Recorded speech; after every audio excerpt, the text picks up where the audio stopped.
All right. So a lot of shit's gone down. Everyone's been talking about the election. No one's happy. Well, very few people that I know personally are happy. And everyone is talking about, oh, we'll make the best of it. Oh, it's going to be great. Or, depending on who you voted for. The day of, the day after, I should say, there were a lot of people on my feed posting, um, you know, I can't believe this has happened. Oh God, we're all going to die. Leading up to the election, there were a lot of ultimatums being posted and shared. Things like, if you vote for Trump, go ahead and unfriend me. If you vote for Trump, then um, it's clear that you don't care about me. Me being, someone who's LGBT or black or Hispanic or Muslim or anything other than, the white norm.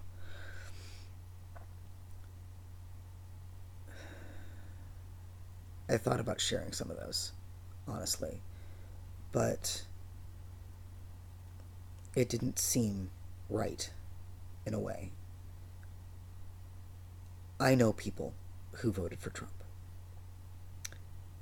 I don't agree with them, but they had the right, just as much as I do, to stand up and go to their polling place and make that decision. And if they honestly thought that was the best thing for this country, then that was how they were going to vote. I know people who voted third party. I know people who actually elected not to vote at all. They all had their reasons. Do I agree with them? No. But they had their reasons, and they have every right to act on those reasons. So,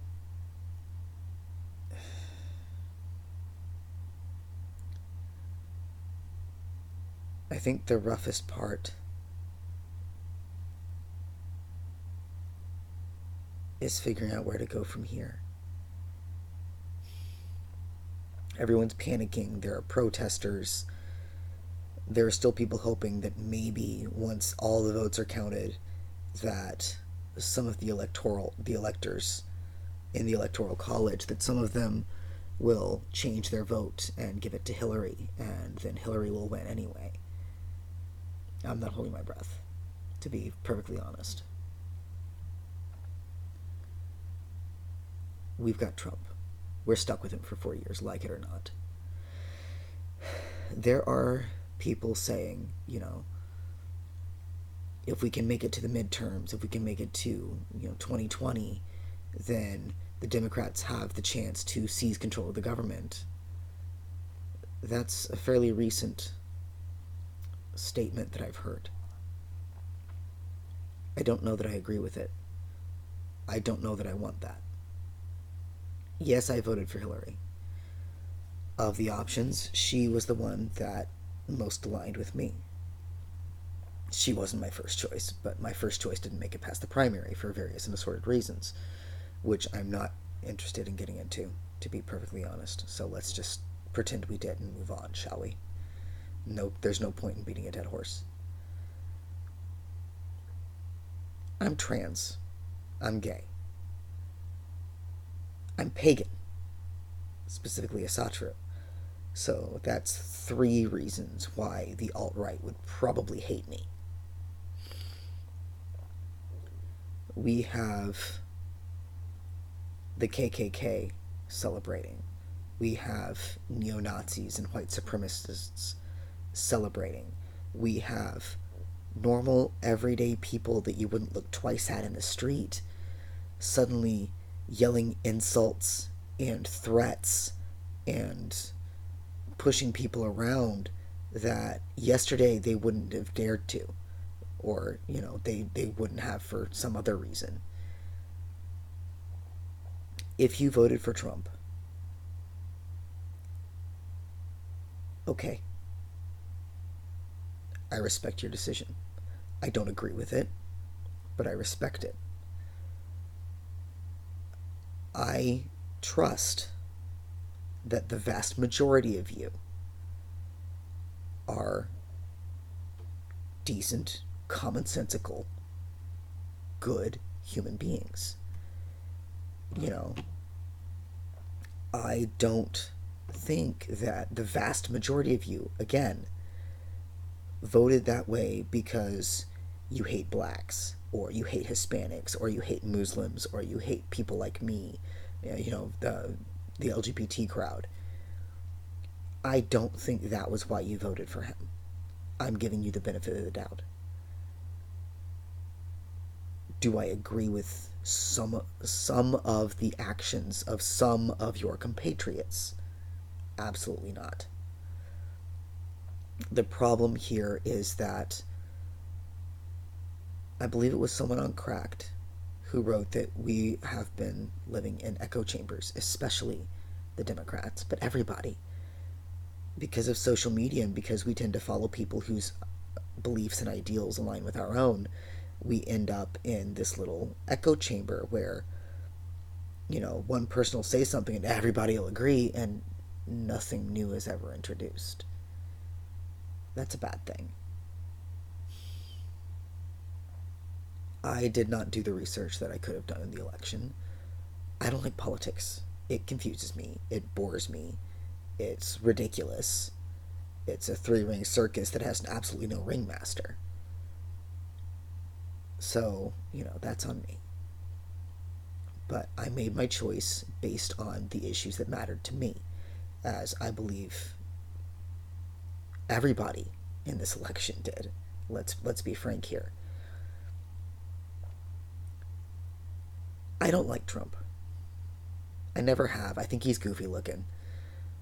He's abrasive. I don't like him. I don't much respect him. I respect the office. I can respect that. So, if you voted for Trump, and if I know you personally, especially, okay. We both did what we thought was best for the nation.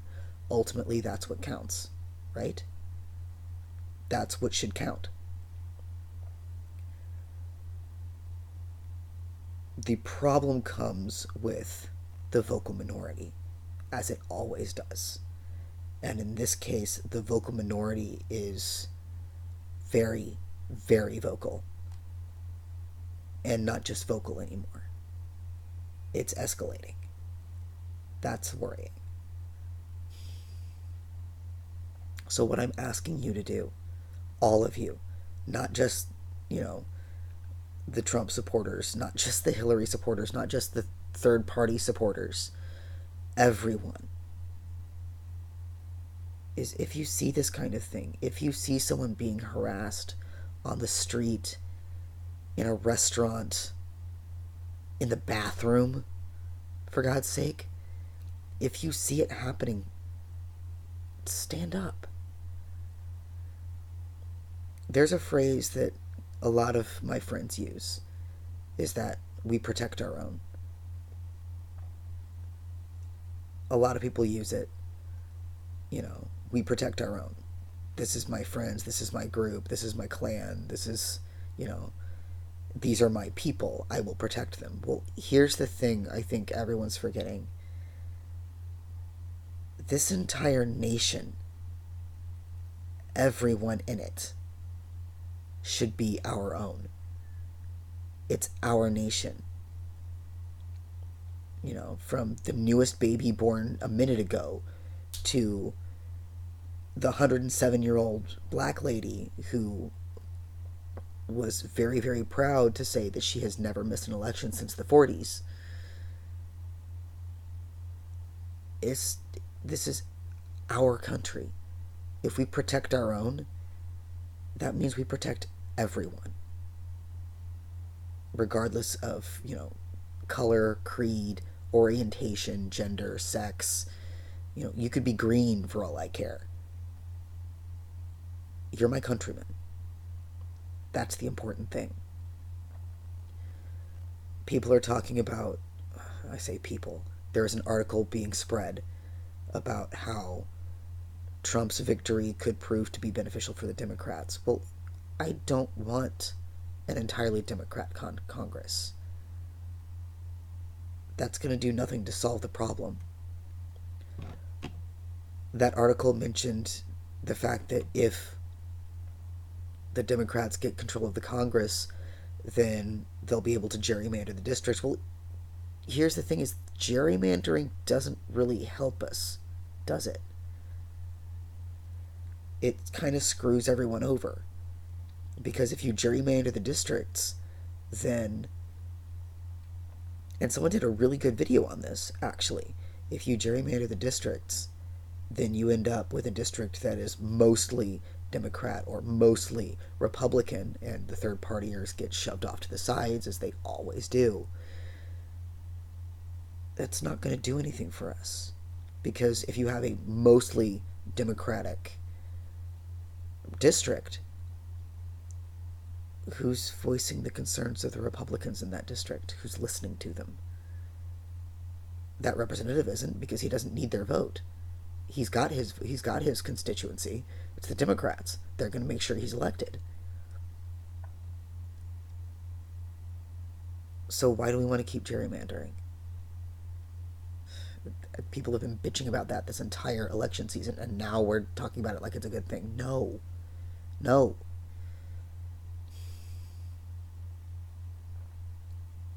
The other important thing, and a lot of people have said this, and we're going to keep saying it, is that, okay, this election is done. We only have 2 years until the midterms. Yes, I said only, because 2 years is not a lot. Especially for you third partiers. You guys, if you want your party to actually stand a chance of breaking through and being a force to be reckoned with in 2020, you guys need to start now. Get your people into the local offices. Have a libertarian dog catcher, for frick's sake. Mayor, city councilman, railroad commissioner, I don't know, whatever comes up as being open. This is the time for you to start. You can't start the campaign 2 years before the presidential election. No one's going to pay attention to you. Look what happened to Gary Johnson. Look what happened to Jill Stein. They barely got 1 or 2% of the entire vote. Our system is fractured. Our system is broken. I seem to recall reading somewhere that our founding fathers, Washington didn't want a party system to begin with. As soon as he was gone, what happened?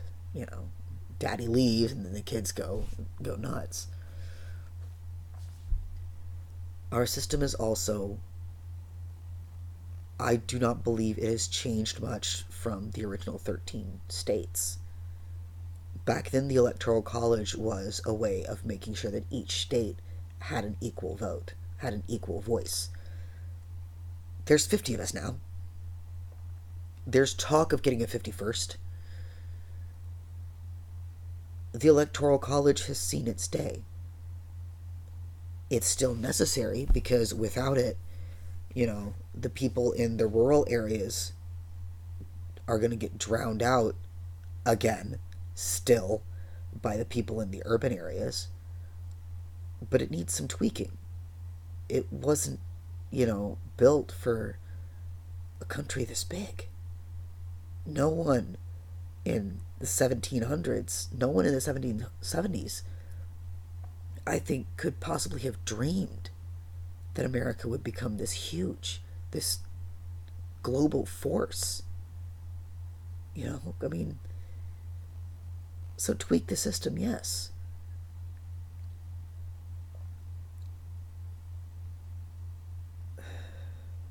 There's a lot I could say. But I think the most important part, those of you who really need to hear this are still listening and haven't already, left me hate in the comments. I am trans. I am gay. I am not a threat to you. I'm not. I don't understand your life. your life is yours, and I don't know where you live. I don't know who you are. I don't know what you look like. I don't know the troubles you face.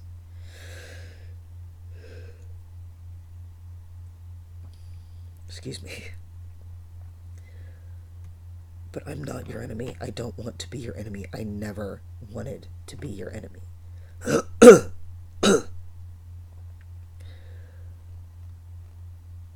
This is our country. I want us all to be proud of it. Right now, we have absolutely nothing to be proud of.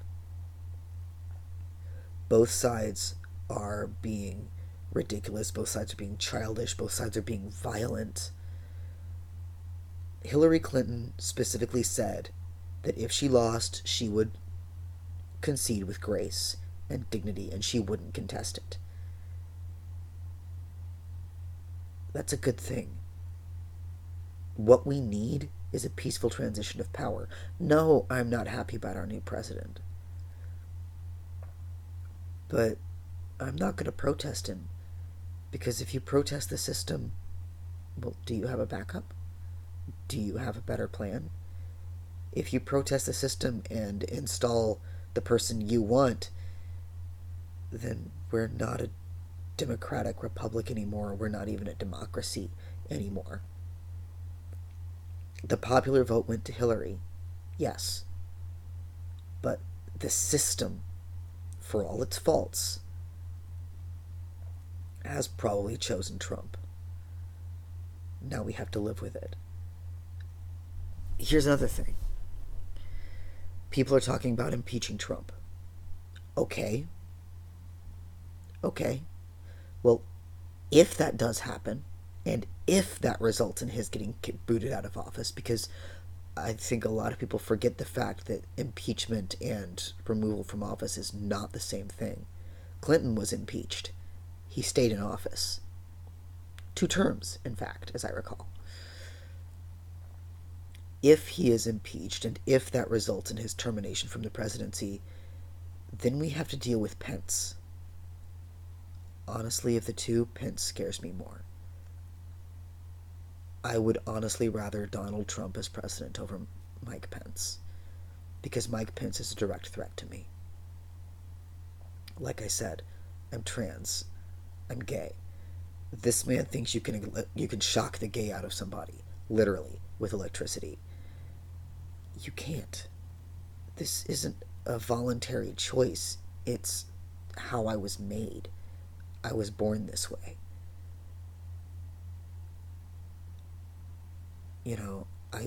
I have always been attracted to men. That's just how it is. That didn't change once I started hormone therapy, once I realized, that I got screwed over by the genetics fairy at birth. I'm a gay man. And conversion therapy should be outlawed. It's ridiculous. This is a practice that has a 50% chance of death by your own hand. I cannot begin to fathom a parent who is so repulsed by the idea of having a gay child that 50% chance is a coin toss they'd willingly take. I don't get it.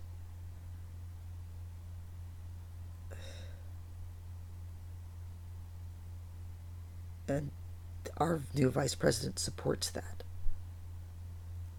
Now, a lot of those memes that were going around were saying, oh, if you support Trump and Pence, then you also support this by association. Yeah, here's the thing. You personally might not support that. You personally are not a bad person. You personally are not a racist. You personally are not a bigot. And I understand this. I understand that. I honestly do. But, as someone else pointed out, yes, you voted for the issues that matter to you. Problem is, you can't just have a chicken for dinner and say, oh, I want one without dark meat. Not unless you want only half a chicken, and that doesn't happen in politics. That was a really bad metaphor, I'm sorry. You voted for the issues that mattered to you. The trouble comes with everything else that they bring to the table. That's why I'm asking you, please, stand with us. Stand with your nation. All of you, Trump supporters, Clinton supporters, Stein, Johnson, Bernie, everyone. This is our nation. Our nation. Not theirs, not mine, but ours. All of America's. Doesn't matter skin tone, doesn't matter race or creed or gender or orientation. This is our country. Okay? I think that's the most important thing we need to remember.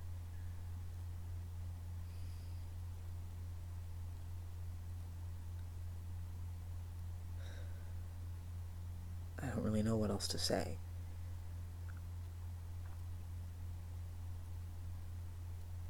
Other than, yeah, I'm scared. And I realize that making this video makes me a target. But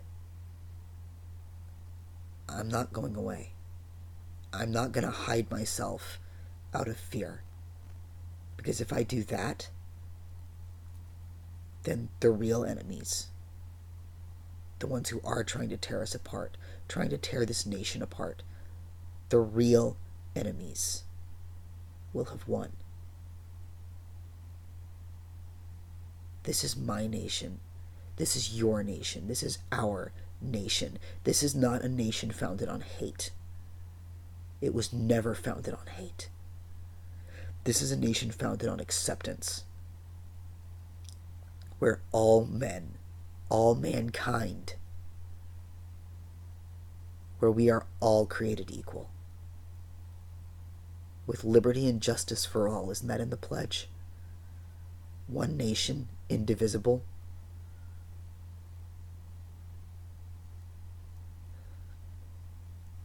People like the Klan, people like the white supremacists, those are the enemy. Those are the people that are trying to tear us apart. Those are the people who I will fight against with my dying breath. I'm not fighting you guys. I'm not fighting Trump supporters. I'm not fighting, Stein supporters. I'm not fighting this unnamed massive out-group because they're not in my in-group, because they're not, they don't see eye to eye with me. I don't want you to. Understand my point of view, certainly. I'm trying to understand yours. But if we all agreed, then this would be a really boring world, wouldn't it?